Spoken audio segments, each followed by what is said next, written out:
le croquis de l'enfer chrétien, de la symbolique à la peur institutionnalisée. Au fil de la formation de la pensée chrétienne, l'idée d'enfer a été progressivement structurée à partir de symboles hérités de traditions antérieures, prenant des contours de plus en plus définis. Le soi-disant croquis de l'enfer chrétien n'est pas apparu comme une révélation claire et objective, mais comme une construction progressive façonnée par des besoins moraux, sociaux et pédagogiques de son temps. Au départ, ces images avaient une fonction éducative. À une époque où la connaissance psychologique était inexistante et où la science n'offrait pas encore d'explication rationnelle sur la conscience, la peur était utilisée comme instrument de retenue morale. La souffrance après la mort était présentée comme une punition éternelle pour garantir obéissance et discipline, surtout dans des sociétés fortement hiérarchisées. Avec le temps, ces représentations symboliques ont été interprétées de manière littérale. L'enfer a commencé à être décrit comme un lieu réel, avec des peines physiques interminables appliquées de manière définitive. Cette interprétation a fini par générer un profond impact émotionnel, créant une relation entre spiritualité et peur, plus basée sur la menace que sur la compréhension des lois morales. Le spiritisme propose une relecture lucide de ce processus. Il montre que l'erreur ne réside pas dans la notion de responsabilité spirituelle, mais dans l'idée de punition éternelle et externe. La conscience humaine, selon cette vision, est le véritable espace où la souffrance ou la paix se manifestent.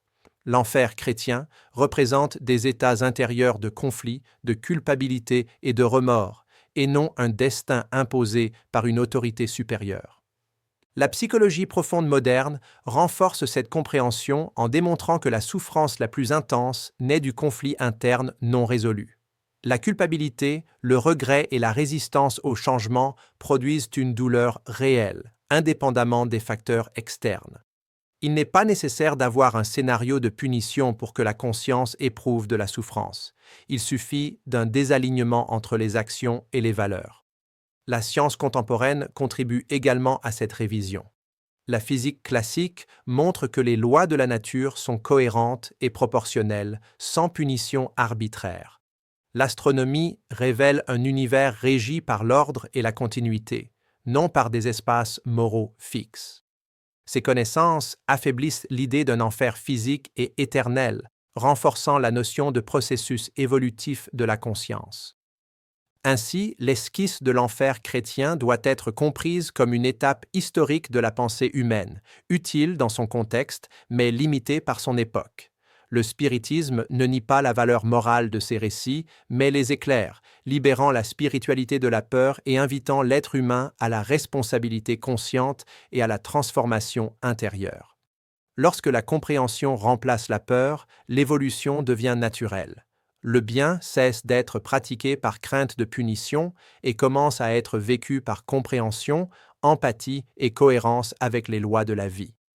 Si ce contenu vous a aidé à réfléchir sur l'évolution des idées religieuses et le rôle de la conscience, aimez, partagez et laissez votre commentaire. Votre participation aide ce message à atteindre plus de personnes.